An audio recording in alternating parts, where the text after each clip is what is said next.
So it's an honor to have Dr. Jordan Daniel Wood on the podcast to discuss his new book, The Whole Mystery of Christ. Jordan, thank you for your time and writing. Thank you for having me, Henry. It's a pleasure. Your new book is an exposition of the works of St. Maximus the Confessor, a Byzantine monk and theologian active during the 7th century AD. He participated in some theological controversy and was tortured, finally dying in exile. After his death, his honor was restored and he was recognized as a saint. What initially drew you to Maximus? To be honest, the initial draw was that I needed a credit to fill my Greek patristics course. When I first showed up to Boston College, I had gone there to study with Father Khalid Anatolios, but that was actually the time when he was transitioning to Notre Dame, and it wasn't yet public. So I show up there basically planning on staying in the 4th century, probably writing on Gregory of Nyssa. Though, that's all hazy. And so I was like looking around because I needed to take a class, and I saw that this course was being offered on Maximus by Father Maximus Constus, the translator of the Ambigua into English and the Questions to Thalassius. So I took a whole course on the Ambigua the first semester I showed up to Boston, and pretty much 3 weeks into that semester, reading Maximus, especially Ambiguum 7 in particular, I had decided I was going to be spending a lot of time with this guy. So, And what was your experience like at Boston College in general? Oh, in general, it was interesting because Boston College, Greek patristics in particular, at that time in particular, where it was sort of going through a transition phase a little. This would be 1998? No. This is I got there 2014. I thought you were serious. Yeah, it was back in the 90s. But no, so I was like, anyway, it was good. It was in general, but it was sort of for me in particular, it was a patchwork. I had to figure out external readers. I had to put together classes from other institutions, not just Boston College. So, yeah. It was a good time. And why did you write this book? This book in particular. So there's a few different things here. We could go at it like exegetically, and autobiographically, this is what happened. I mean, I'm just reading the words on the page, and I'm trying to understand what they mean. And I had once upon a time an abiding interest in how the incarnation in particular relates to the creation, and but I had kind of thought I'd moved on from all that. I was like, okay, I was interested in the controversies around Analogia Entis and Balthazar and Bar and all that stuff. But I was kind of done with it. But then when I was reading Maximus and he's making certain claims that I focus on in the book, for example, the book's main epigraph that the Word of God, very God, wills always and in all things to actualize the mystery of his incarnation. I was like, wow, that's ornate, right? That's a kind of bold claim to make. I wonder how serious he really is about that. I mean, it's one thing to speak about the presence of God in all things, omnipresence, that everything is a kind of theophany, a participation in the one or in God. All of that is there in different ways in Maximus. But to take somebody who is so precise to the point of death, torture and death over matters Christological, who is then willing to employ the same language, even the exact same terms about as you might say, the general God-world relation, that struck me as at least worth asking to what extent he really means to use those words. He doesn't seem to be careless with his terms and with his expressions very often. And what I sort of saw was that most commentators on Maximus, whether explicitly or just implicitly by assumption, didn't really seem to take those sorts of statements, you might say, literally or in the plain sense as they seem to mean on the page. So there's that, right? There's just a question, an exegetical question. What is he actually saying? Is it really what it sounds like he's saying? And what would that mean if it were? That's one foray into this stuff. Another one would be that I do think it's worth.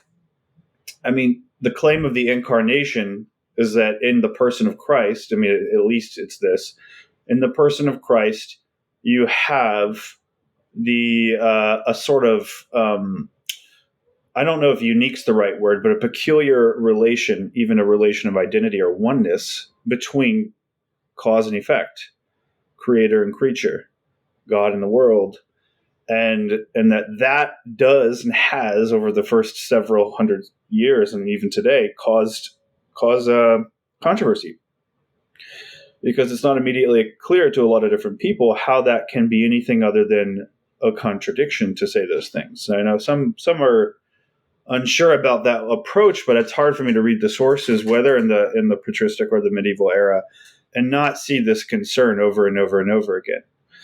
That is the concern, particularly of how can you predicate of one and the same subject seemingly contrary or even contradictory predicates. And so that is interesting, because either it really does seem to be a kind of, you might say, some people would say it's a paradox, it's a mystery, or others will actually say, no, it's a contradiction, so they want to reject what they think is being conveyed by the incarnation. Or we might also choose to see, this is more what my book does, this third option, would be to say, well, in one sense, this is a new thing. St. Gregory of Nazianzus talked about the newness of the incarnation. St. Gregory of Nyssa talks about the new mode in which God is present in the incarnation. Maximus does the same, and he's usually commenting on them. Dionysius talks about the new theandric energy. He calls it new. Why is it new?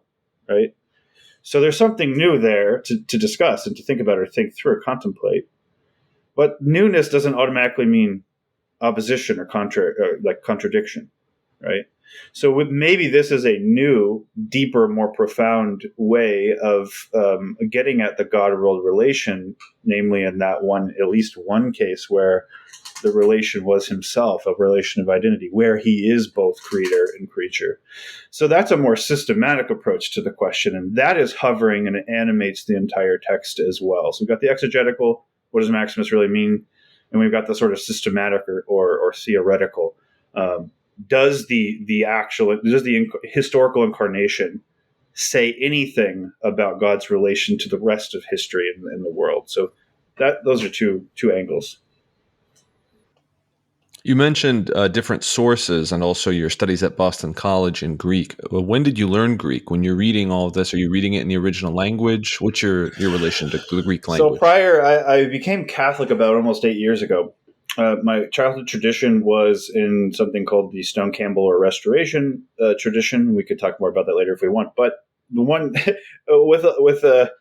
there's a lot of things, obviously, I became discontent with in that tradition. But one thing that I am appreciative of and a merit of that tradition is that very early on, they emphasize the Bible because there's nothing else. There's really nothing else as a part of this expression of Christianity. It's a kind of primitivist.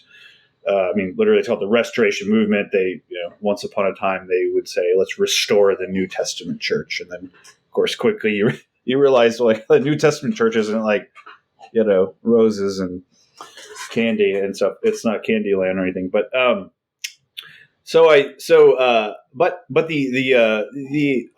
even more than normal mainline Protestant, a focus on the text, because they don't even have a mainline tradition. You got a few figures, but they're not like Luther's or Calvin's or Zwingli's or any of that. We don't have that. It's just you got the text. So there's a great emphasis on learning the languages. So at 18, as soon as I got out of high school, I took Greek courses already at 7 a.m. 4 days a week at a small Bible college. Were these seminary Greek courses, or were you learning modern Greek, or what were you learning? They scarcely in that tradition even have seminary, but it's basically Bible college. Yes, essentially what you would recognize. I took 2 years of Hebrew. I took 3 years of Greek there. I took a semester of Aramaic. I sat in on Ugaritic and Akkadian. So because there's nothing else to study other than reading biblical commentaries from people in that tradition. So and trying to learn how to preach and run a church or whatever.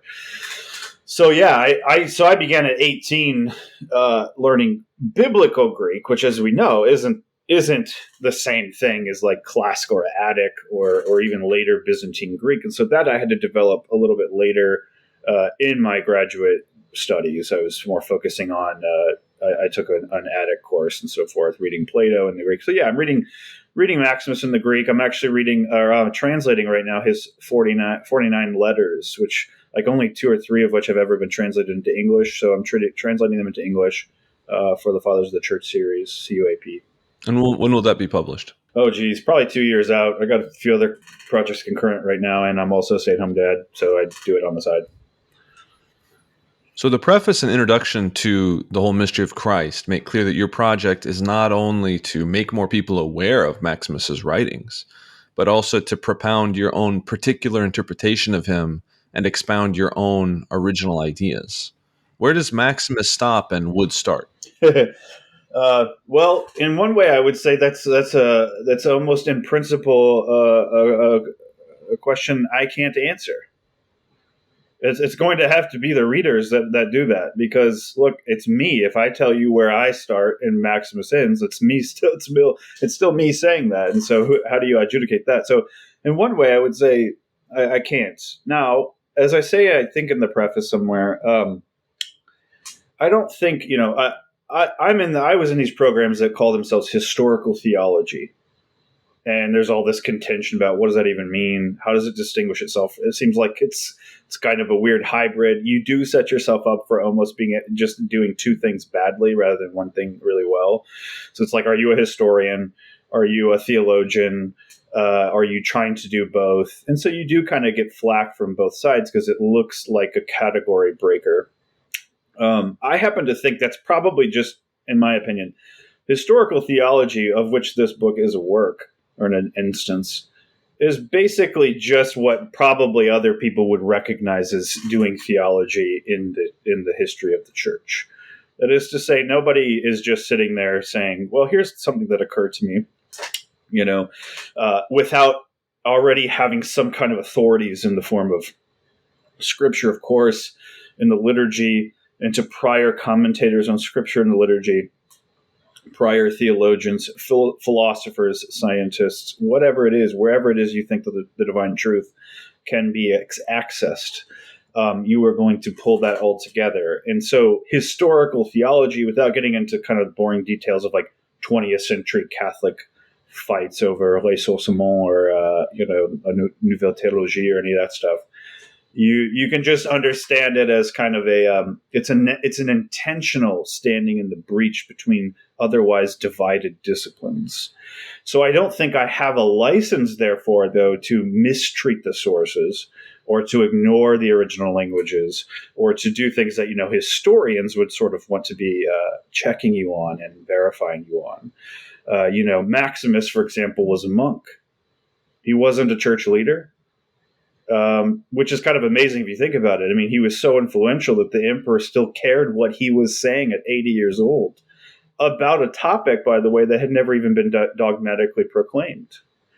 And the request made of Maximus was not that he was to admit he was wrong. The only thing they were asking him to do was to shut up. So it's like, you can hold whatever you want. You can say whatever you want about this two wills thing, but just stop writing about it, stop talking about it. But the problem is, and you see this in the very form of Maximus's works, all of his works, most of them are dialogical, right? They're question and answer. And it's because he actually got questions sent to him from all sorts of different people. Like I said, I'm translating the letters. If you look at all his correspondences, who they are, it's all over the place. There's some politicians, there's former abbots, there's former novices, there's so-and-so bishop, right? And they're all writing to him, and they're submitting questions to him. They so respected his mind, his intellect, and his holiness that they wanted his opinion, and his opinion carried such great weight that he was tortured for it. Not an official leader of the church in any capacity, as a lay monk. He's still tortured. Why was he tortured?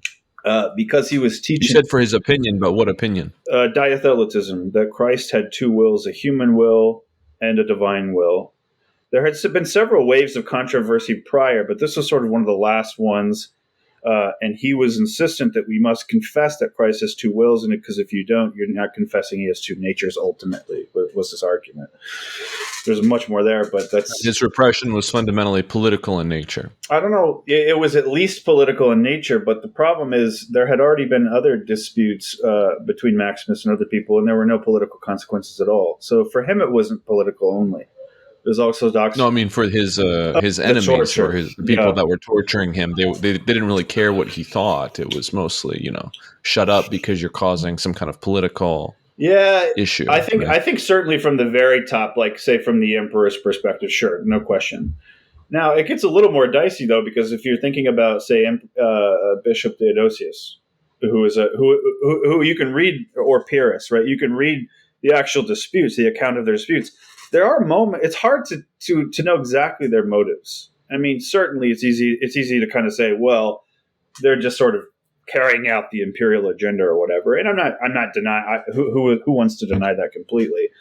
However, there are moments you can see in there where they almost seem genuinely curious about, well, hold on, what would you say about the Senate of whatever and Fort whatever?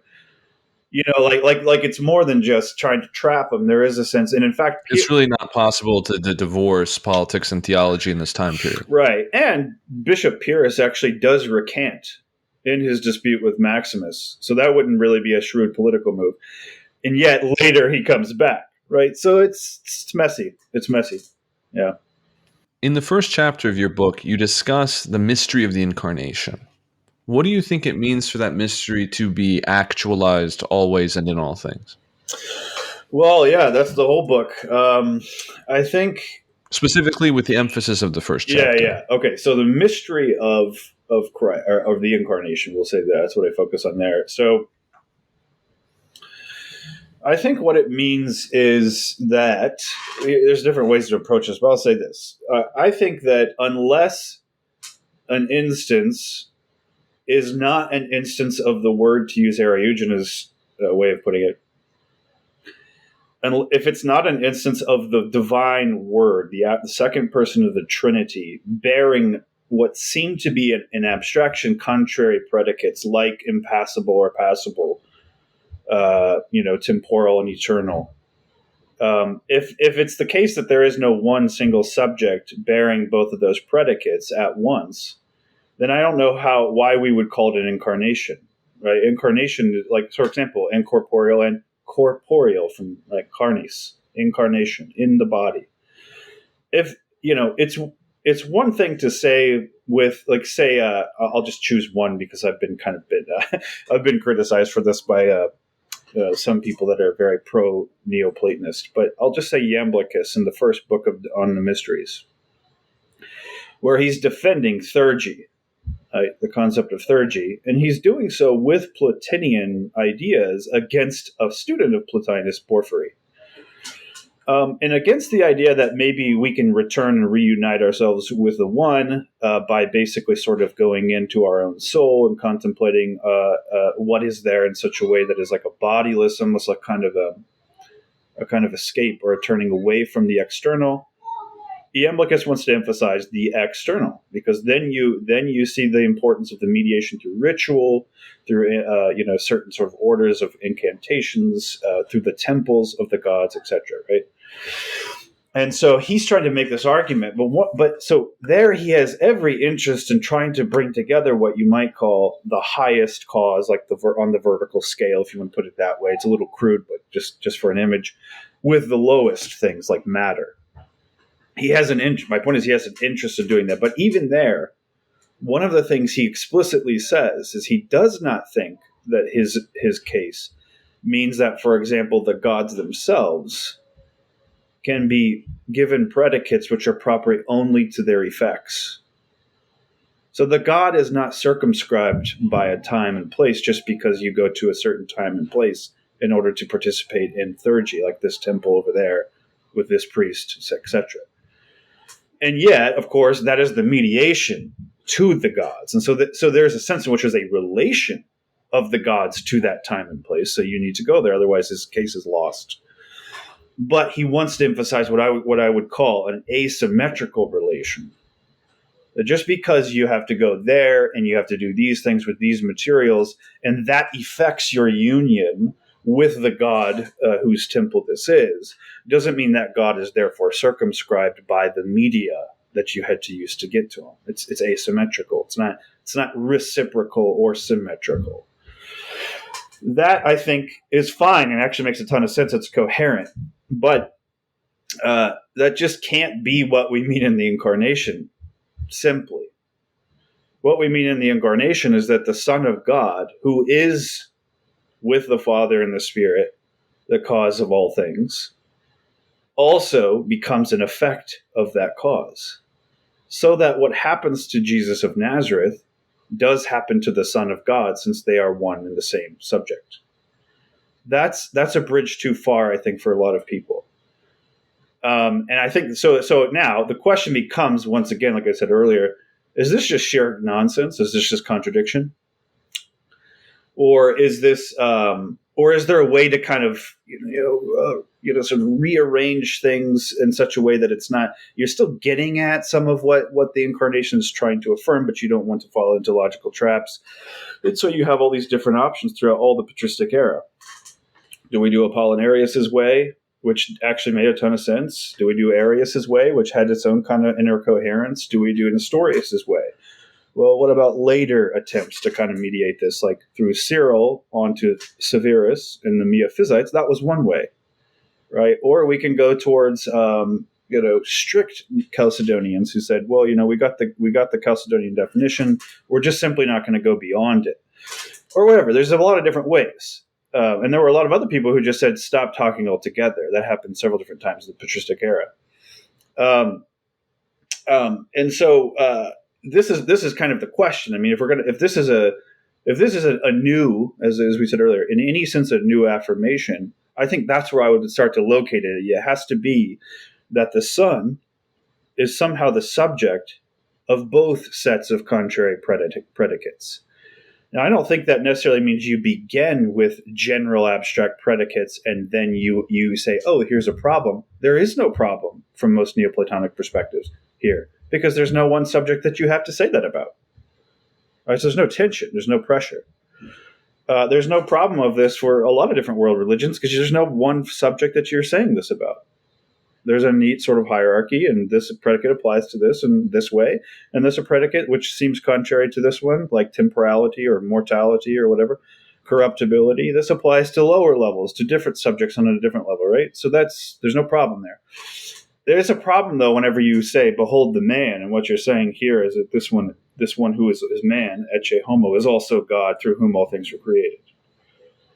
That starts to introduce problems. And so I think that is an engine of the controversy over this for several centuries, and I would submit that it's still an engine of maybe not controversy, but spurring to further reflection about the meaning of this mystery today even.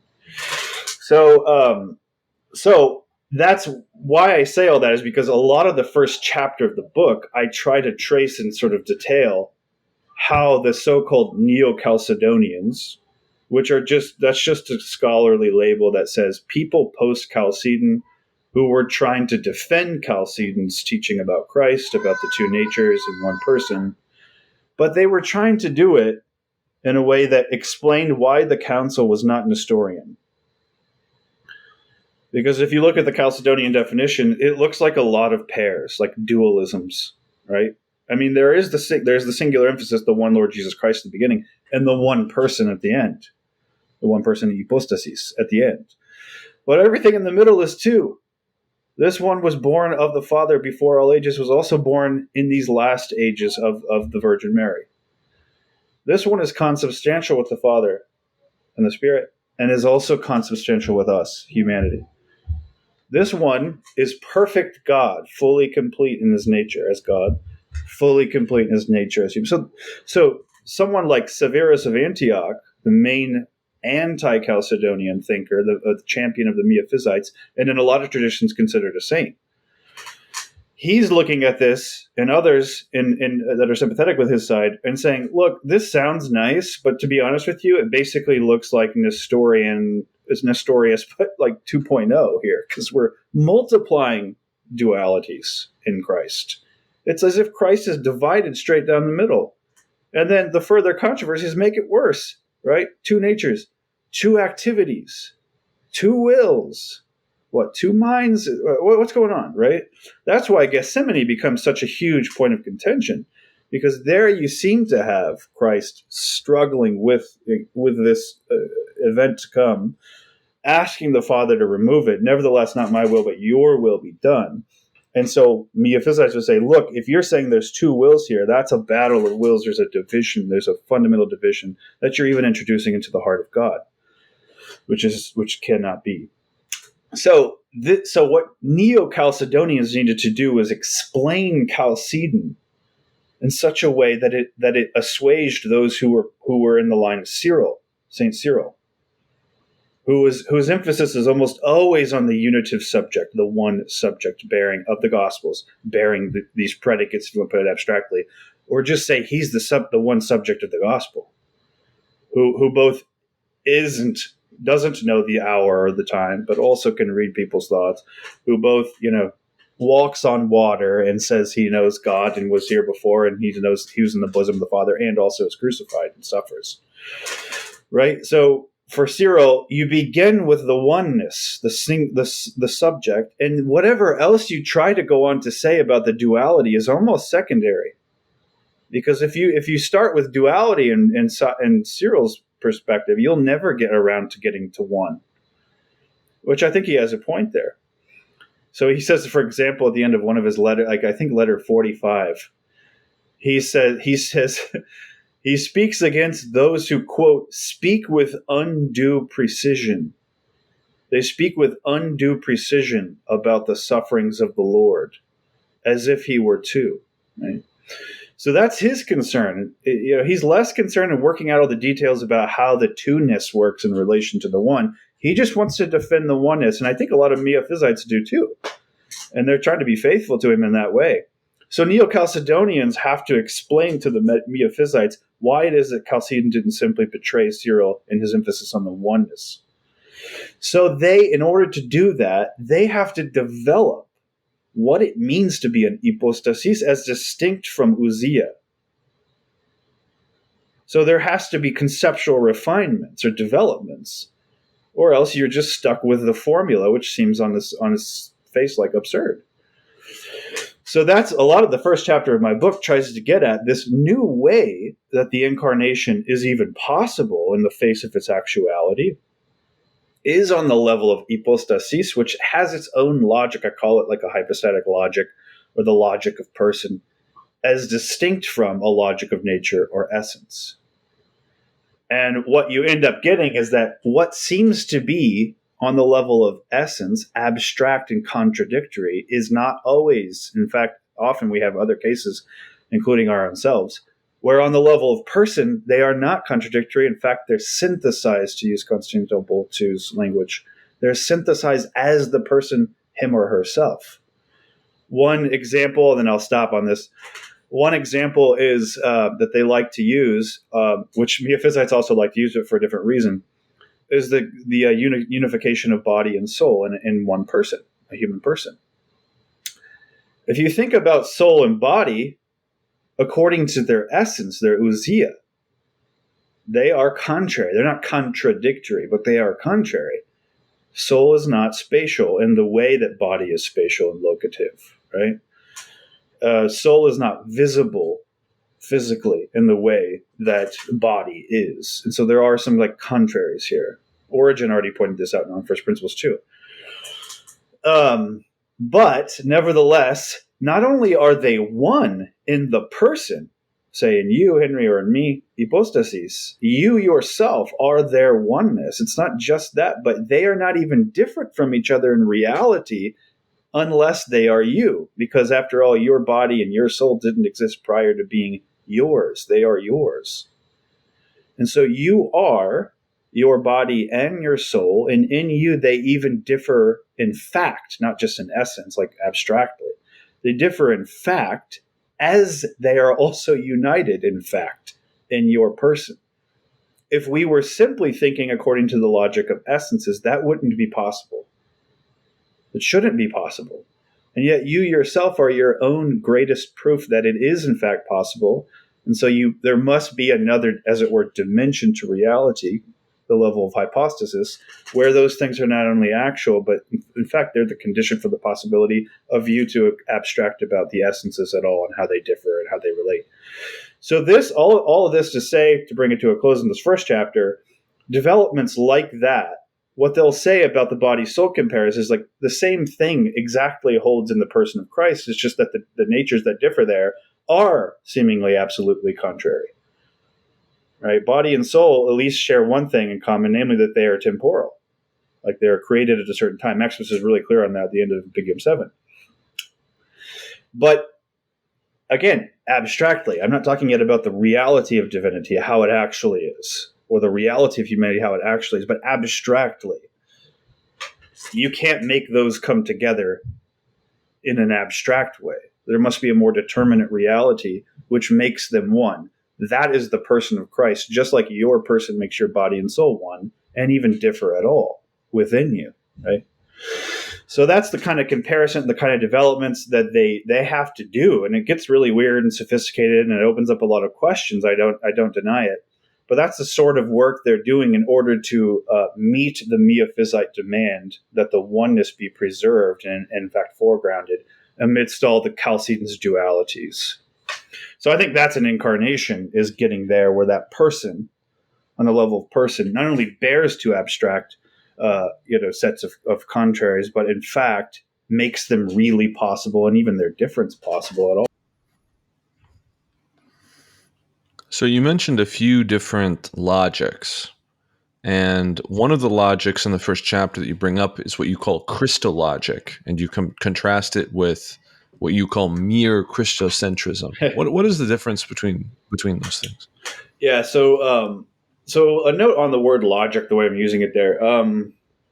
It really just comes from, right, as we know, logos or logi, and that's important in Maximus because he has that famous doctrine of the logi. He also has, by the way, and some people this is something I think Henry and I can agree pretty strongly on. Sometimes people get the idea that the church fathers were like somehow not intellectual, or they didn't care about like philosophical precision or logical rigor because holiness kind of does all the work or something. Well, it's kind of important to note that circulating among Maximus's papers and manuscripts were some people think even Maximus authored these, but were brief commentaries and even charts on Porphyry's tree in the categories, the Aristotelian categories, because someone, in the words of one scholar, either Maximus himself thought you needed to know these things to even understand what he's saying most of the time, or someone thought you needed this basic instruction. What was Maximus's training? It's obscure because we don't even there's not even agreement about where he was born, where he was raised. So I've heard it said that he wasn't very advanced in rhetoric. Yeah, well, he says that about himself, and you always wonder about to what extent. I will say, translating his Greek, I'm no authority on Greek literature generally, but like it's some of those sentences are very convoluted and difficult. So I'm not sure if I would judge that as a great rhetorician, but yeah. So anyway, logos. When I say logic, I'm sort of deriving from this idea of the kind of intelligible structures of the realities you contemplate. And there is a structure to an essence. There is a structure into the way the essence differs from accidents. There's a structure to the way that what the implications are for certain sorts of qualities as they interact with other sorts of quantities, etc. Right? So this is what I mean by logic. In one way, I'm just sort of deriving it from the Greek words often being used by Maximus himself when he's talking about. I mean, he has like in these lists of definitions, the logos of ousia is X. The logos of hypostasis is X, right? Is Y. I mean, so that's more or less just bringing it and transliterating it or whatever into English. There is also, of course, the philosophical background that I later came to appreciate, and it was somewhat accidental, about the importance of writing logics and, say, idealism. But I think the most immediate cause for me to say that and make that distinction between Christologic and Christocentrism is that there's a lot of talk about Christocentrism, both, especially in the 20th century theology, right? If someone's theology or thought is Christocentric, it basically just, a lot of the work being done there is like an image, right? You think of a circle, you got Jesus in the middle. He's like the bullseye of the target. and you just sort of like shoot around, but he's the target or something. Or you might, something more kinetic, you might say like, he's like the centrifugal force. He's like the middle. Everything starts swirling around it. And I just think that's imprecise. I think like hardly anyone would deny that Jesus is like important in Christian thinking of any kind. Thomas Aquinas, the Thomists will constantly say, "Look, it's not that Thomas doesn't think Jesus is important, right? Just because he doesn't get to Christology proper until the third part of the Summa doesn't mean he doesn't begin with Christ. Doesn't mean he's not Christocentric." So I just came to think that term Christocentric, and there are some works written even specifically on Maximus that use this phrase Christocentric. I just think it's too imprecise. It's too imprecise to match Maximus's actual what he's actually saying, right? And it kind of dovetails into what we were just talking about, that Christocentrism just gives you an image that says Christ is really important. He's the center of gravity. Everything kind of in some way or another relates to him. I think Christologic means, well, who exactly is Christ? What exactly is the quote unquote structure of the incarnation? How does it relate to any other just good old transcendent, immanent relation between God and the world that almost anyone has wholly apart from Christ? And does that matter at all? Is there anything distinctive about it whatsoever? And it's interesting because, and some people have sort of associated with me with Barth or Barthian readings of Maximus and so forth. All I can say autobiographically is that, sure, Barth was important for me at a certain point. But by the time I got to Maximus, he was pretty far from my mind. And I thought I kind of was done with all that. I had become Catholic. I thought, you know what, I'm just going to do the natural theology thing. That's what we do. So I didn't have any intention of trying to harmonize the two. But one thing I will point out is that I think Maximus gets, and this is a claim that I perhaps can't substantiate here, but I think Maximus gets what Barth wants, but he does it with so much more precision. And he does it with the entire rigor of the patristic Christological developments. And the reason that that's important is exactly that the distinction between Christologic and Christocentrism. It's not just that you have to quote a verse about Jesus at some point and make your disquisition important and Christocentric. It's that there's an act, what's revealed in the one who is through whom all things were made, when that one was made, is the very structure of the world. The logic of creation, the logic of the cosmos, right? And so it's not just that you find out Christ is central to the cosmos, like he's very important or the pinnacle or something. You find out that he is the condition for the very possibility of creation. So we're getting at something deeper there than just that you have to stamp Jesus's name on your text at some point in big, red letters. So that's the kind of distinction I'm working with there. Another logic that you bring up in the first chapter is cosmologic. What's the relation between Christologic and cosmologic?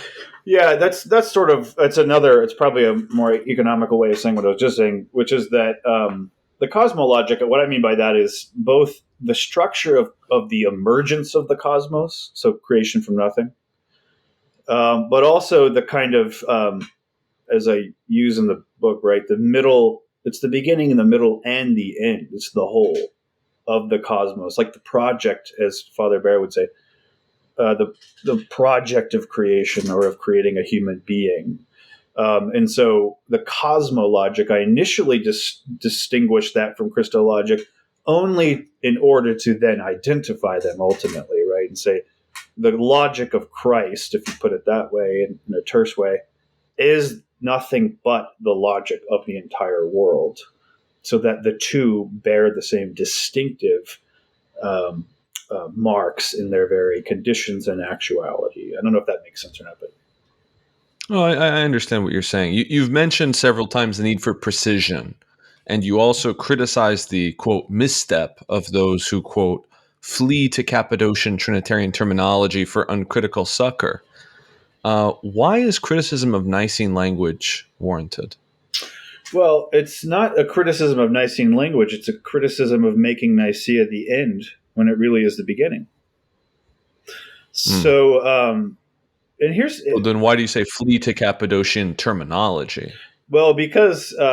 what's the criticism of the terminology per se? Yeah, the criticism is that the controversies that the Cappadocians were engaged in, mostly against Eunomius, were not designed to meet the later demands of Christological controversy just by the fact that they're separated by hundreds of years. And yet they are the tradition that Maximus has to comment on, that Maximus believes is authoritative. And so they have to be, and that Chalcedon, by the way, still is claiming, even though it's also introducing other texts like Leo's Tome, which, again, someone like Severus would say is basically just Nestorian through and through. So the criticism, there's a few sort of people I have in mind there, but I do think there's a kind of general sentiment, if I could put it this way, that if we just go back to 4th century Trinitarian Cappadocian theology as a kind of baseline or a least common denominator, this will be ecumenically useful. This will help resolve questions that are too knotty and too difficult to address in any other way. We need to kind of get back to the basics. I think that's basically just reinventing the wheel, though, because and I think, by the way, there's a book that's really important on this that just came out somewhat recently, Johannes Zachhuber's book. I think the title is The End of Ancient Philosophy and the Rise of Christian Theology or something like that. And he pretty meticulously chronicles the developments that I'm only alluding to here, where he says, for example, the Cappadocian quote-unquote classical theory of hypostasis and ousia, which does work fairly well in Trinitarian theology. He notes different dimensions, though, that are they're not worked out in their inherent tensions. He calls it the so-called abstract interpretation of their view, or the concrete. And here's what he means. As long as you just keep it on the level of abstraction and you say something like this, well, there's 3 persons in God. That just means there's 3, modes is one word that were used, with qualification, of course, after Sibelius, but you get you got 3 sort of subjects or something like subjects. Now their action and the power of their action is one. That's Gregory of Nyssa ad Ablabium. But their roles are distinct. And even in the Cappadocians, it's pretty clear that the roles in the one act of God are distinct. The Father is not incarnate, right? The Father, it's not through the Father that all things are made. It's by, quote, usually they say by the will of the Father and the it's like a weird phrase. It's like a self-execution or actualization in the Word, the Son, and the completion or perfection by the Spirit. It's not 3 separate acts, right? But it's 3 roles in one act. So that's fine, and that works pretty well when you're just thinking about Trinitarian theology more or less after Nicaea, right? Where you've got now the Son and Spirit later, at least after Constantinople. They're all consubstantial, and you're trying to work out what that means. So you get the famous definition, like from St. Basil, that ousia stands to hypostasis as the common does to the particular. Now, of course, you guys still go on and make qualifications because you don't mean that divinity is a genus. That would be bad, because then you have tritheism in his mind, right? And in the Cappadocians' opinion. But also, you don't want to say that what's common is a genus, but you also then don't want to say that the particulars are merely particulars, like individuals. And yet, if you keep it at the abstract level, it works. It works because you at least get that point. You get the relation. All right, sure. There's one God because there's only one essence that's called divine, ousia. That's sort of there's only one Father. Sure. Although, the problem will become that Father can be used equivocal too. Father is the Father of creation. Does that mean the same thing as the Father of the Son? That was actually part of Arius' concern. He was okay with saying, look, yes, God is Father, insofar as he's the cause of all things. But you don't want to say God actually has a son that is somehow analogous to you having a son, so that now there are two humans, or in that case, 2 gods. Right? So he wants to make a clear equation between being begotten, and then he speaks of being begotten and being made. Because if God is Father, and the one Father, and he's Father of all, then there's no distinction in saying he has a son, and then that son is just a creature. right? Because so what has to happen is you have to come along and say with Nicaea and Constantinople and the Cappadocians, well, being begotten and being made are not the same. Well, okay, well then what about the word father? Because that means there's two uses of that now, right? There's a proper father relation, paternal relation, and then there's the secondary one of the father to the creation, right? So this gets complicated. But in the letter I have in mind in particular, Basil doesn't really make a point at all about the father. He just says that the divinity is common. The ousia is common, which is what makes it one God, and then the hypostases are like particulars, which makes them distinct in some way, which you need because of the distinct roles. And so the point that Zachhuber is making here, and you can probably already sense this in what we're saying, is that this just simply is insufficient. It's not that it's wrong. It's not that it's wrong or didn't have a use or wasn't important for the moment. Of course it was. This is all occasional, right? It's on the face of Eunomius that they're saying these things. It's that it will later be found to be insufficient. And the very obvious proof of this is that Severus is just as much a Cappadocian promoter and quoter as Leontius of Byzantium was. And yet they completely disagree about the meaning of Christ and the incarnation. Right? Well, I don't know, completely is too overstated, but they disagree in important ways, right? And so it can't be that. So my general point with that statement that you quoted is that if we just simply think, in principle, if we just go back to the 4th century and we recover the uses of the terms that we find there, this is just doing nothing but setting the stage for yet another portrayal of the same old drama. It's already happened. We've already done this. So it can't be that will suffice, or if it is, it's going to be a new way to think of it. So it's nothing different than what I'm doing. Because you don't think the original conflict was politically conditioned? Which one of the Cappadocians, or of Chalcedon and the Schism? I never think it's sufficient to simply say that's all that was going on, especially given that I didn't say all. I asked if it was conditioned at all. Yeah, of course it was. So was Nicaea. I mean, Constantine was there. So anyone who wants to defend the Nicene Creed is going to, what if someone, like a lot of people actually have said, well, look, Nicaea, the whole reason why you say the Son is consubstantial with the Father is because of Constantinianism and political stuff, right? And that will shore up the Roman Empire's political stance over and against, it's true. Against the barbarians, right, who are Arian. That is what happened. Right, but I wouldn't think anyone that confesses... there was a political aspect, not in every detail, obviously, but there is a political aspect to Nicaea. Yeah, absolutely. Just like there's a linguistic one, just like there's a social one, exactly. Psychological, all that. Okay. Yep. Yeah, for sure. You don't think if we were to, hypothetically relitigate Chalcedon today that the result would be different? You think it would be the same result? Well, insofar as the truth doesn't change, and insofar as we're getting at the truth, it shouldn't be totally different. But how we will arrive at that will surely be different and will be circumstantial, sure.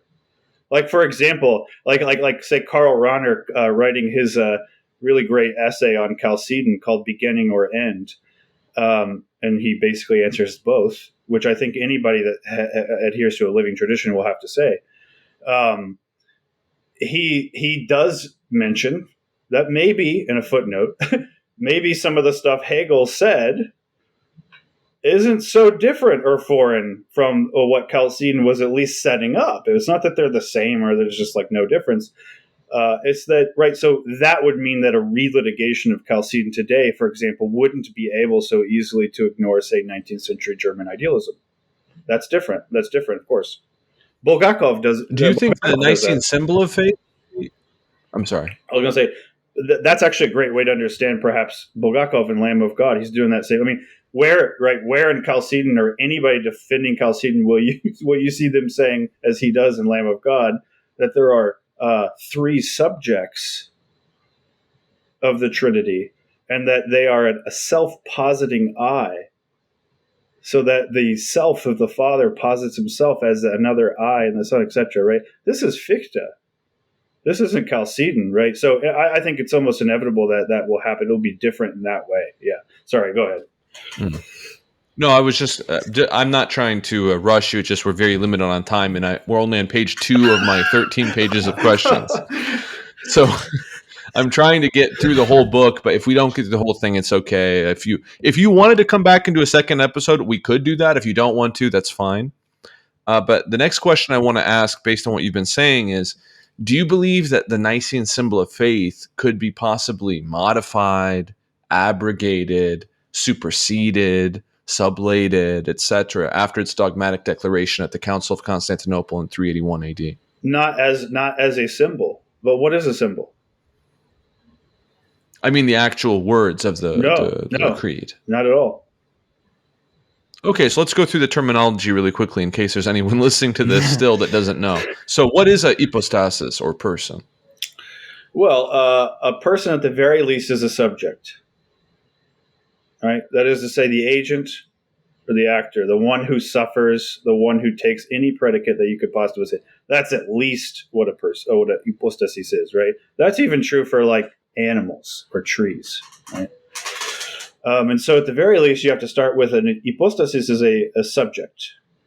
Now, what if you're asking what will it also need to become later in light of later Christological controversies? Right, that would be different.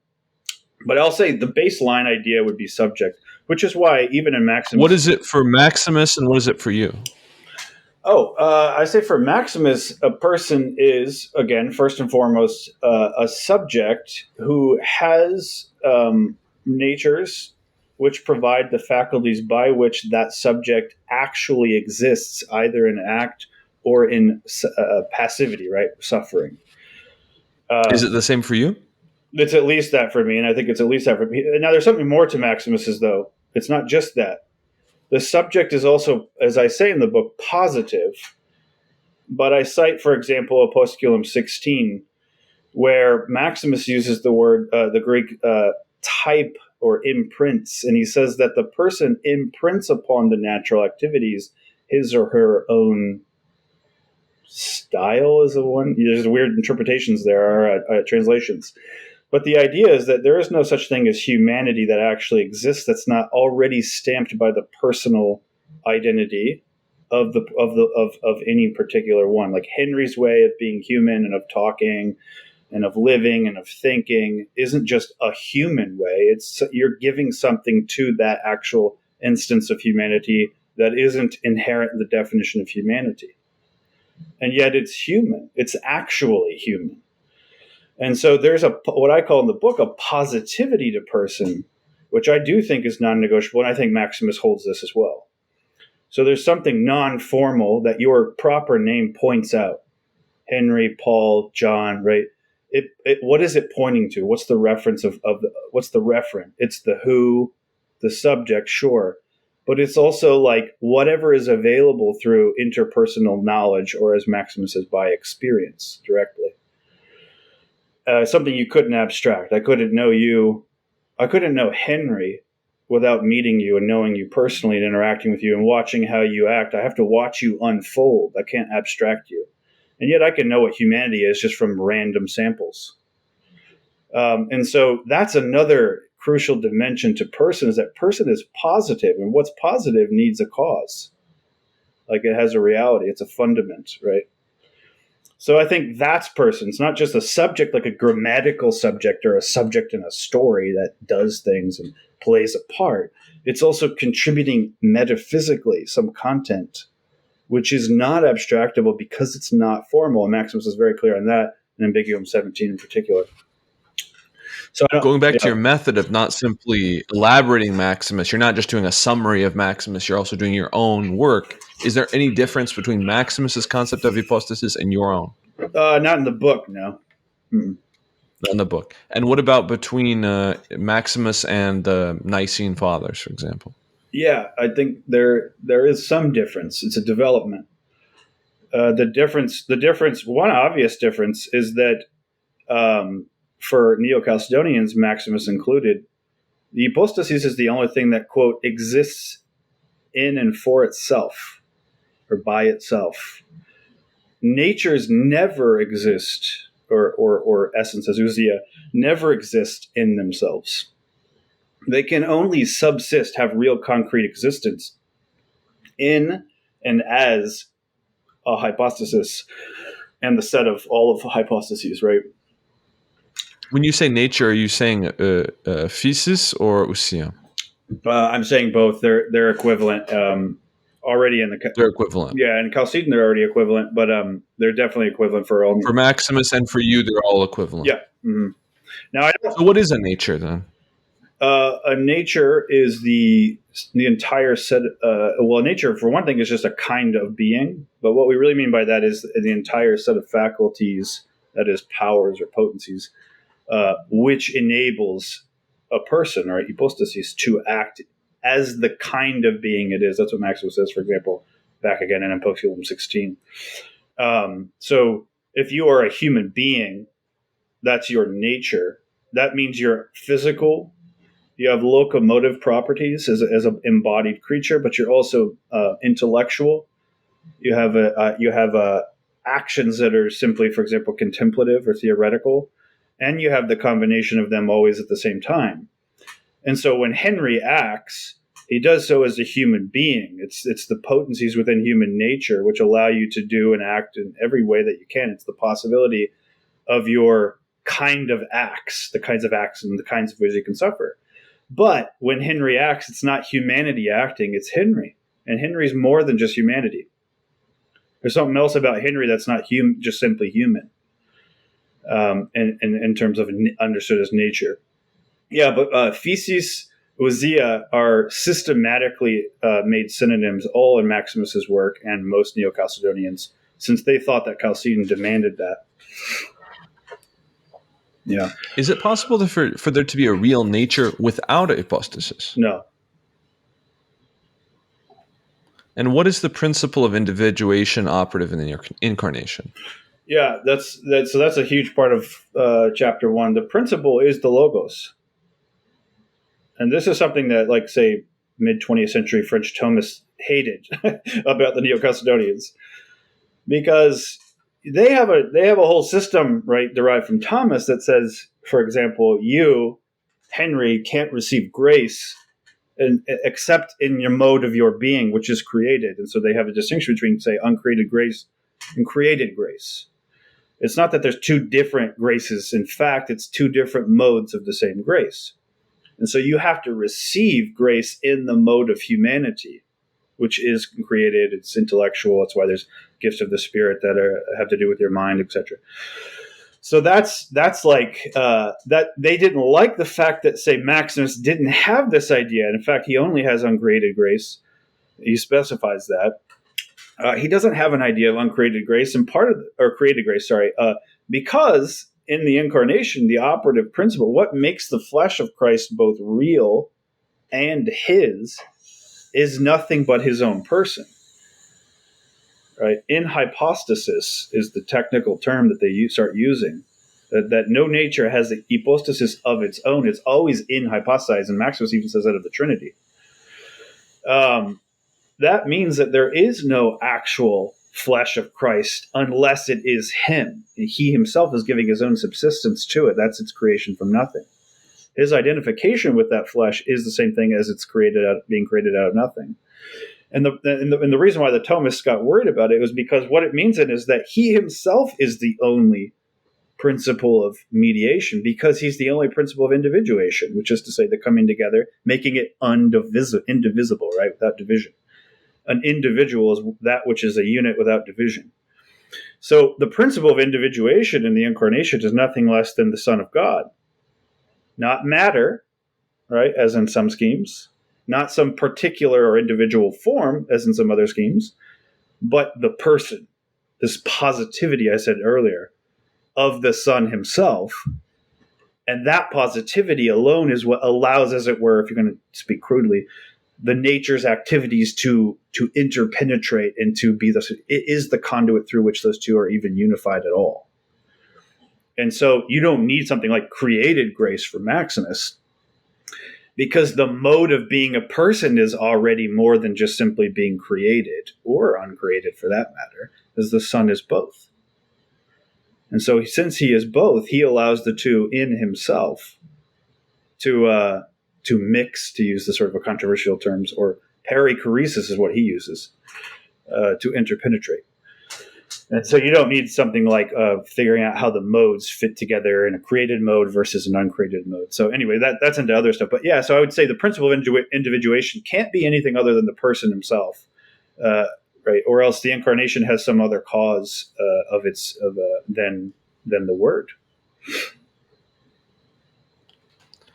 What does Maximus mean when he says that, quote, in the first anarchic efficient cause of all beings, we do not contemplate the nature and the hypostasis as identical to each other? So I think what he's saying there is that we don't contemplate them as identical on the level of logic. What is the first anarchic efficient cause of all beings? The Trinity. The Trinity. Yeah. Mm-hmm. It's exactly because you don't contemplate the ousia and the hypostases as one and the same, that the very nature, the actual existential character of the first cause is the whole Trinity rather than, say, a monad. Right? So that's the kind of another deep development that's sort of concurrent with these Christological developments. And I'll make this note here methodologically. One thing that does distinguish Neo-Chalcedonians from, say, Miaphysites or even strict Chalcedonians is that they do think that there needs to be some sense of a univocity, to use the later Scotistic idea, a univocity between what you say in the incarnation, the economy, and what you say about the Trinity, theology. It's not because there's a concept that's univocal between, say, God and the world or creator and creature. It's or the human intellect's reason and right how God is, quote unquote, in himself. But it's because the Son of God is himself the univocal term, not a concept because he's a person. But that's why the revelation of Christ is the revelation of the Trinity as well. Maximus goes on about this in the exposition on the Lord's Prayer. He calls it a new theology, which is proclaimed by the one who is himself God enfleshed. So, and it's not just that he teaches like some propositions that are new or some abstract principles that are new. It's not that he denies, for example, the law of non-contradiction. That wouldn't be useful or even necessary. It's that he himself shows you by being himself, God human, that God is not simply equivalent to his essence, what we can abstract about divine nature. And he makes the same point as well in Ambiguum 5, I think, about it might not be 5, about Gregory of Nazianzus, who has to make this distinction that in God, right, the ousia and the hypostases are not one and the same when he's contemplating the crucifixion. That's the context. Because you don't want to say the divinity was crucified. That's absurd. So that's why the law of non-contradiction is not gone, because he does still think that's absurd. So then how does it make sense to say God is joined with us in death? Well, it must be that God is more than what you can abstract about divinity, which other theologians had already said negatively, right? Dionysius says this, right? God is a super essence. He's beyond being. He's not even, there is no divine essence really in that sense. That his divine essence is to be more than essence. And what I think is added by the Christological is the specificity or the precision that, yes, exactly, the divine essence is more than an essence exactly because it is three persons who are nevertheless not three gods. That would be the ultimate payoff, but that's getting a little ahead there.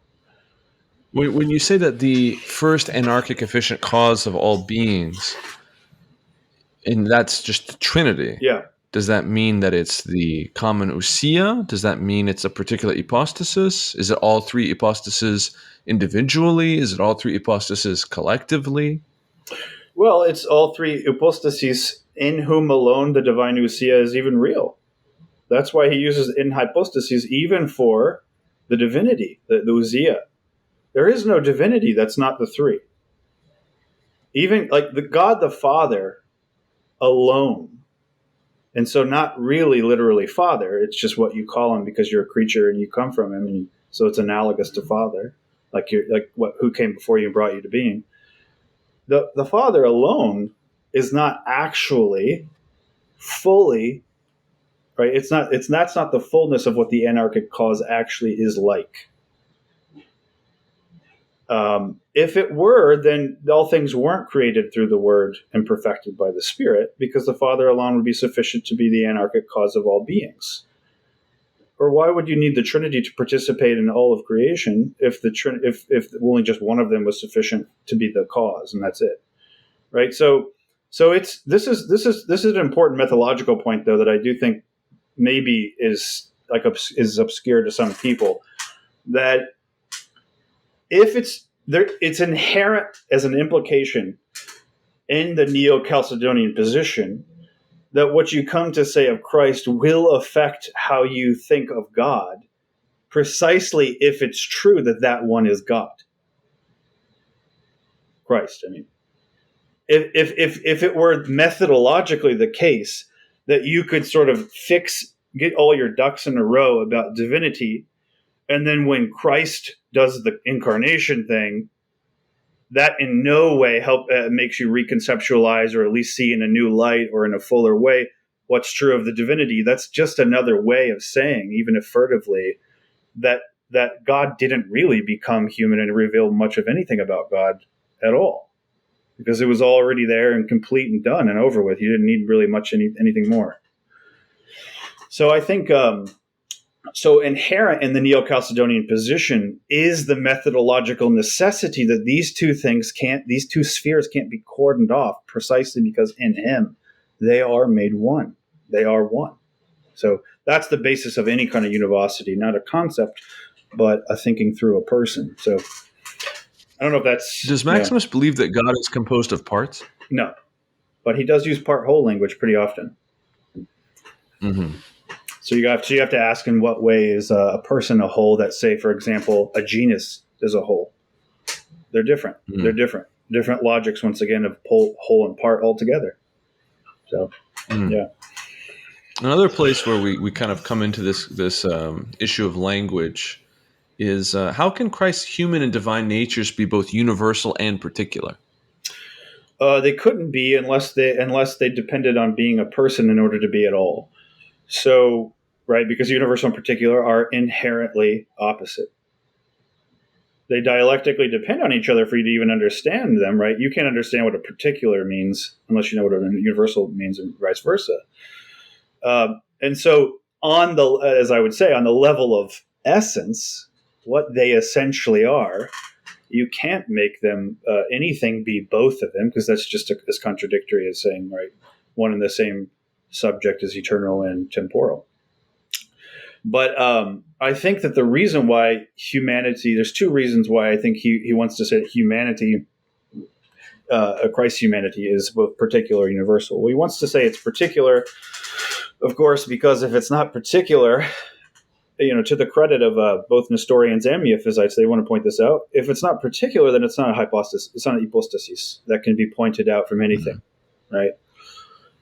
Speaking about the Miaphysites, a moment ago you were talking about the Neo-Chalcedonians trying to appeal to the Miaphysites. Yeah. Why are Nestorianism and Miaphysitism equally problematic? At least in the narration of the first chapter, that was the impression I got, that they were somehow equally problematic. Yeah, well, there's on the rhetorical level that, for example, you'll find Leontius of Byzantium, he entitles one of his more famous works On Opposite Kinds of Docetism. And he means both Miaphysites and Nestorians.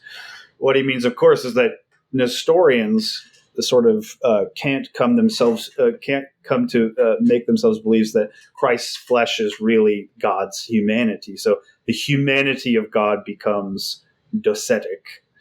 Now, no Nestorian would say that. It's a rhetorical move.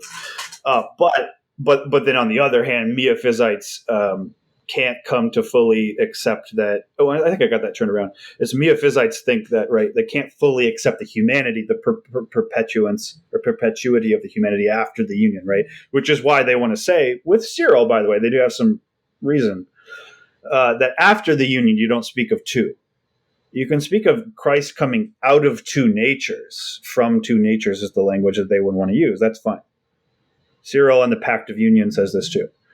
Out of two natures is fine. He will concede that you can, in some certain way, speak of two natures even after the union, but they don't want to.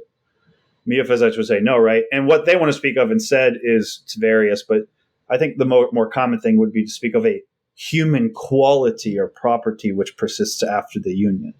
So Laertius would say, well, that's just basically you're discetic about the full humanity of Christ, and you want to just leave it with a quality of humanity of Christ after the union. Whereas the Nestorians deny the divinity. They keep pointing out that, for example, God can't be born, which is why you don't call Mary Theotokos, right?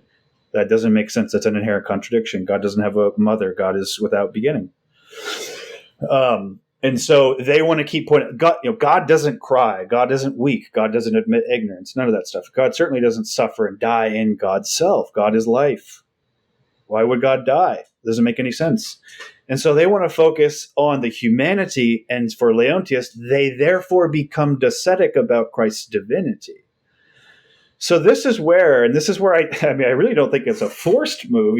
I guess someone could quibble, but one scholar, like about 70 years ago, proposed that another feature of Neo-Chalcedonian thinking, what makes them different from even just other Chalcedonians, there are other Chalcedonians, not just Neo-Chalcedonians, but one of the ways they do that is they constantly do this kind of, as it were, dialectical move, where Maximus says, for example, in Epistle 13, really clearly, where they want to put these two together and say, I'm going to borrow some terms here. So now here I am discerning where it's me starting and them ending, maybe, or at least or we're converging or something.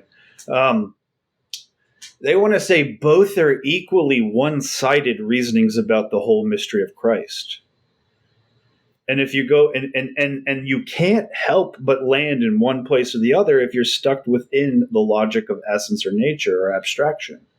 Theodoret of Cyrus begins Eranistes with quote unquote what's he called? There's like a special term there. It's something like eternal rules or something, or like unchangeable principles.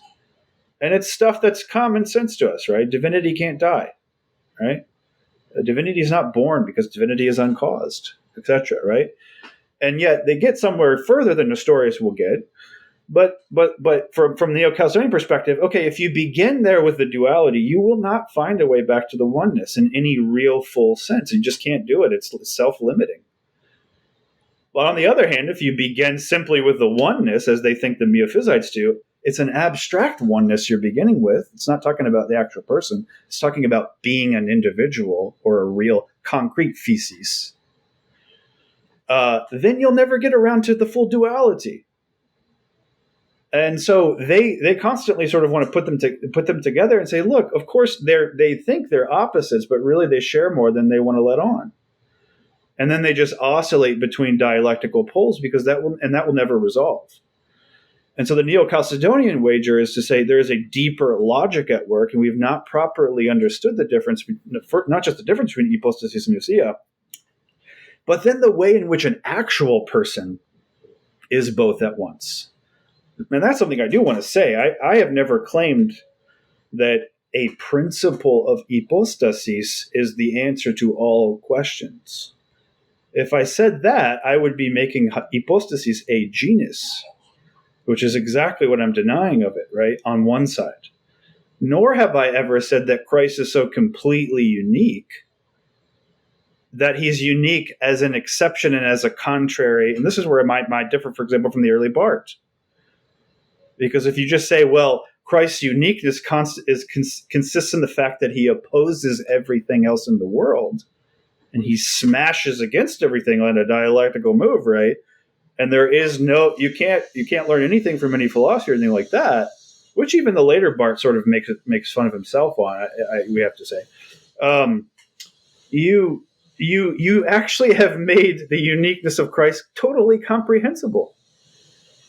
There's nothing incomprehensible about an exception, because an exception is just, we always say, right? Exception proves the what? The rule. So if you know what a rule is, you also already know what an exception is, and they're both abstract.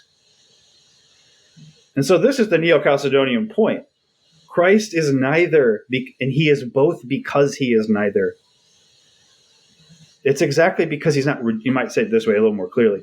It's exactly because he isn't in his wholeness. That's why I said the whole mystery of Christ, and one reason why.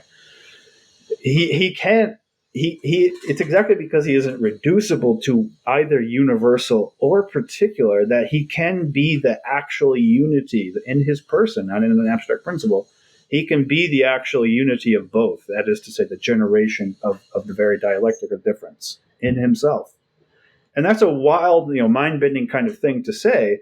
But the Neo-Chalcedonians don't see any other way forward between the Miaphysite and the Nestorian dialectical back and forth that has any other way out. They think that's just basically it's a closed system. It won't resolve. It'll just fight forever.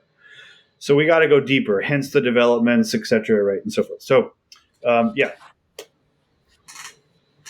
So what do you mean when you say that Christ's hypostasis identifies his, quote, two incommensurable natures?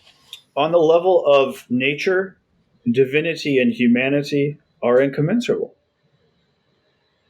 Now, there is a self sort of defeating aspect to this, and I would admit that. That's a more idealist point where you could say, well, you're saying they're both natures, right? So apparently they have something in common.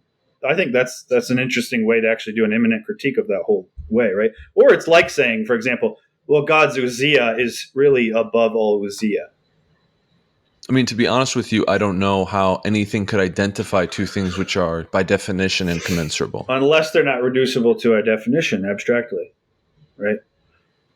Like soul and body are by definition incommensurable. Well, they're not really totally incommensurable, but they're contrary. The essence of a soul and essence of a body, they're not the same. You wouldn't say that the soul is the form of the body? Well, why would you have to say the soul is the form of the body if the body simply is the soul already? So you're making a point, right? You're saying soul is formal, matter is not. So they're different. Now they might have a relation. Yeah, but I'm not identifying the soul as the body. I'm not saying the soul and the body. Well, right. Okay.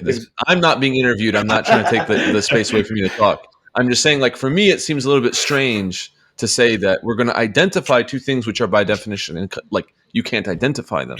No, what I'm saying is you can't say there are two things which are by definition that can't be one, right? Or you can't, like, another thing that I don't really understand is how could the Son, who is very God, become one with human nature? Yeah, so like, what does that mean that he becomes one with human nature? Does he pre-exist only in his divinity, and then at some point he becomes, like, that doesn't, we can't say that God becomes anything. Well, we have to say with John 1 that the Word became flesh. So we do have to say that. Now the question is, what does it mean? So we have to say it. It's always the question is, what does it mean? And if the Word didn't become flesh, then I don't know where an incarnation is. Why are we even talking about it, right? So now I totally agree, however, that become can't simply mean what we normally mean when we say become. That I agree with, right? It's that you become a day older tomorrow is not the same thing as the Word becoming flesh. I agree. So, but that's my point. Now we're introducing a new way that we mean become, which abstracted from the event of the incarnation wasn't necessary. Why do I even have to think about a new way of becoming apart from the fact that God became human? That's what made me think of it. Right? But I mean, God's incarnation, there's nothing that's affecting God whatsoever. God is perfectly impassible. Right, and there's two ways to run that. Either that's because the incarnation isn't really an incarnation of God, because God can't become, and yet incarnation is a becoming. Or something about God is always already becoming. That is to say, our eternal incarnation. That's the way some Miaphysites even go that way, like later on, Arabic Miaphysites. So I guess the question, I mean, like, look, we can't not say the Word of God became flesh and dwelt among us. That's Scripture. You have to. You just equivocate what God means. If we equivocate, then we're not saying anything, and the claim of the incarnation is superfluous. What's the point of saying it, right? What do you mean? The Word of God was made flesh. Just like we say that Mary is the mother of God, insofar as she bore she was the mother of the flesh of the incarnate Word. We don't say that she's the mother of the Father. Well, then, but that's Nestorius' point. His point was, right, we don't say. But the response is to say, look, Nestorius, it's fine to say the mother of God. We simply say insofar as blah, blah, blah, blah, blah. Look, no problem. Well, actually, he did end up saying that. He says, insofar as we qualify it in such a way that it doesn't really literally mean mother, then we can, in some catachrestic way, No, it literally does mean mother, right? The issue is that he wanted to say mother of Christ and not mother of God. Right. But she really is the mother of God insofar as she bore the incarnate word of God, who is God of God. Yeah, but We don't say that right. Jesus just is God when we talk about the Father. When we're referring to the Father, we say he's God of God. No. Father just is God. Jesus is God of God, right? The Spirit is consubstantial with the Father. So, no, I mean Jesus is also true God of true God, and if it's the case, true God of true God. sure. So that means God can be of God. That doesn't see. There's two options here. It's not just one. It's if God is of God, true God of true God, light from light. Either that means that the second God, or the reference or the word, is somehow qualified in a way that the first wasn't, or it means that the first can do something you didn't think that it could do, namely become of God. Those are the two options. There isn't just one. If we only think in a sequence, we will never realize that you have to rethink something that came earlier in the sequence.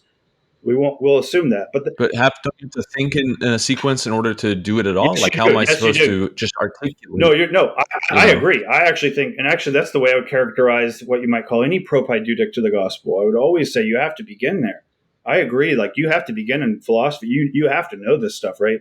You have to have metaphysical distinctions and all that. You can't even perceive the marvel in the incarnation if you haven't understood what it means to speak of divine simplicity. I agree. Okay. But it's different to say, because we have to start here, we can never revisit where we started. And saying, what does it mean to revisit? It means that the God who we thought only was God and Father of the whole world also has a Son, and we didn't know that, and that Son is true God just as much as the first one was true God.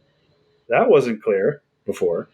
You don't think that someone can know that God has a word without, like, prior to the incarnation? No, I think they can know that it's a word, but will they say, like Philo did, that it's a second God? Will they say, like the Middle Platonists, like Ammonius in the 3rd century, that, well, yeah, it's a divine, it's godly? Will they say, like Arius, that, well, sure, it's the highest creature and creator, like it's a mix, which is why he's the bridge, but he's not the same God. It's not the equally God as the Father, right? So you can talk about a word, but you have not talked about the consubstantial word with the Father. But surely, this is my point, I think if we abstractly say, well, since I have to think in a sequence, the sequence must go this way always, that's one-sided. Because the other possibility is, well, we have to think in a sequence. Yes, of course, you got to start somewhere and you got to go somewhere. But I will not ahead of time say that the whole truth of the sequence can't involve the reconceptualization of moments earlier in the sequence. How would I know that until I got there at the end? I mean, that's what Nyssa does when he says that the Trinity is the Spirit, the Son, and God. He reverses the sequence. Right, exactly. And what we talked about before, like St. Simeon, right, would say, yeah, and there's another way in which actually the Son is prior to the Father. Mm-hmm. Because if what you mean, right, unless you properly qualify the causation, so if you're sloppy with your causation. Yeah, and actually this is where that's my whole point. My whole point is that that you do, so I would say this, you have to begin with, say, the interiority of the Father. It is the case that the Greek Fathers called the Father on occasion the cause of the Son. It just is, idea, right? In the essay, I wrote an essay on Bonaventure's ideas of all this, of the Fathers, Kenosis, and all that. And I cite some Greek Fathers. I think he's actually similar to them on this. Whereas St. Thomas Aquinas doesn't allow any talk of causality or hierarchy in the Trinity. So they differ on that. But so you have to begin there. But then the question is, how is the Father cause of the Son? Is it this? Well, he's the arche anarchos, right? But he's the principle without principle. But he's also the principle without principle of creation. So does it mean the Son is a? So that's the Son. The Son is the principle of creation, and he has his principle, the principle without principle. Right, but lots of different people had that. None of them wanted to say consubstantial. Right, because because if he's the principle of the principle, in other words, let's say it this way. I mean, Nyssa says consubstantial and that he's the principle of the principle. No, I know.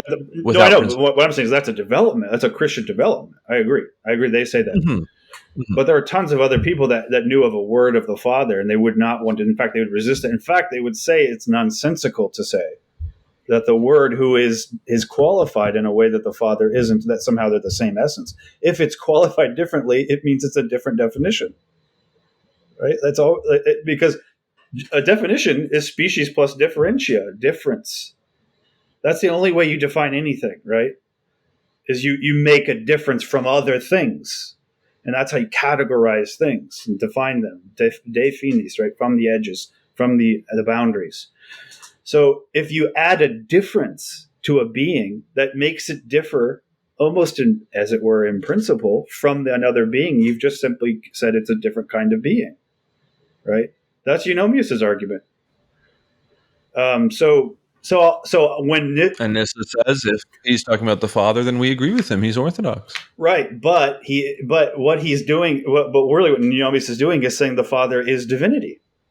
That's the definition, and there's nothing. Well, that would be a mistake because for Nissa, if I'm correct, for Nissa, the one God is identified as the hypostasis of the Father. Right, but what he means by Father is that the Father has a consubstantial Son, so that the Father's actual oneness isn't actually distinct from the Son and the Spirit, right? And so the entirety of the Trinity is also the one God because they have no other essence except the Father's, right? Of course, they get it from the Father. So that means God is no longer defined by being simply unoriginate, because if that were true, then the second two persons are excluded. Of course not. Right. So now God, that wouldn't make any sense. Right. So now God is not a definition. So we're running low on time. We have a lot of questions we could ask. Do you believe that God is passible? What do you mean by God? There we go. I think that the divine nature is not passible. It's not passible. It's impassible. Do you believe that God is atemporal? The divine nature is, yes. No, but do you think the Father is atemporal? Yeah, by nature, right? Yeah. No, but I mean in any sense. Is he temporal in any sense? Insofar as he is wholly in the Son, who is incarnate and therefore temporal as well as atemporal, sure. Do you think the Word is temporal? Has to be. Was the Word there during the days of Moses, as Jesus Christ? Right. So there is Eriugena says this in Book 3 of Perifusion. He says this of the primordial causes. He says we have to say both that there was never a time that they were not, and there was a time that they were not. And he says because the Word Himself is that. So I think he's being a good reader of Maximus there. Do you believe that Christ pre-existed in His divinity? Yeah, and in Maximus's letter 15, he says at one point the before of Christ, the pre, you might say, of existence, is just His divinity. That's what it is. And the after is His humanity, which by nature has a before and after structure, right? Logic. And so, do you believe there are true contradictions? Yeah, of course. Any abstract contrary that is said abstractly to be the one and the same is a contradiction. How can human persons make God a suffering God-man? Human persons can? This is a quote from your book. How can, quote, human persons make God a suffering God-man? Oh, from chapter 4. Well, because Maximus says that the passion of Christ, His suffering, Cyril's life-giving sufferings, is not only, he calls it the judgment, and I try to unfold, I'm not going to get all the details here, but unfold what he means by that, specifically in the Origist tradition, is a pretty highly important sense of that. But what he means, I think, in different language is this, that the suffering, if Christ's humanity is particular and universal, then His suffering as human would be both too. And the universality of suffering, human suffering, means all the suffering of all human beings. Right? It wouldn't mean anything else if it's human suffering we're talking about. And if it's human suffering that Christ unites Himself with, just as it's human death that Christ unites Himself with, then, as Maximus says in I think it's the Mystagogy, he says that Christ suffers mystically in all of those in proportion to the amount of suffering that they suffer. It's not, though, just so that, oh, cool, we have someone to suffer with. Sergius Bulgakov also talks about the co-suffering of Christ with all people. But it's because it's in being united, even in our dire, conditions of mortality, finitude, deception, stupidity, illness, failure, fall. It's exactly because he unites himself in all of that. And that's not abstract, right? This is actually an important point, I think. Christ doesn't have to overcome death abstractly, because there is no such thing as an abstract death. He has to overcome the death of people. Dead persons are the problem, right? And so he has to unite himself with the entire suffering of actually suffering and dead people in order to raise and to get them through and to resurrect actually suffering and dead people and make them actual resurrected people, right? And so, so the way then it makes sense to say that human, I don't remember how the phrase went, but the human persons make God a suffering God man. Yeah, that means that he's reacting not abstractly to the human plight, because there is no abstract human plight. He's reacting to the very concrete, total, determinate sufferings of all humans in all time and places. And he's taking that into himself, uniting himself to that, and therefore uniting his own divinity, which he still bears, to all of that, even to times prior to his historical birth. And that is the seed of salvation in all of creation from the very foundation of creation, right? The lamb slaughtered since before the foundation of the world. So I would say in that sense, the suffering God is not just it's not just like a cool idea God had in response to the fall. It is the most determinate, exact reaction, so to speak. Reaction is not the right word, but something like a reaction to fallen human beings. Yeah. And what does unchanging becoming mean? Well, it doesn't mean anything abstractly, because that would be a contradiction. Unchanging becoming would mean the one who can both be by nature unchanging and who also by nature becomes, and somehow makes them perichoretically or whatever united or interpenetrated in such a way that even you, who are a temporal, changing, becoming creature, can somehow become, as he says, without beginning. Right. So it means nothing abstractly except nonsense. But in actual persons, first and foremost, the whole person of Christ, it means his two natures. Right. Mm.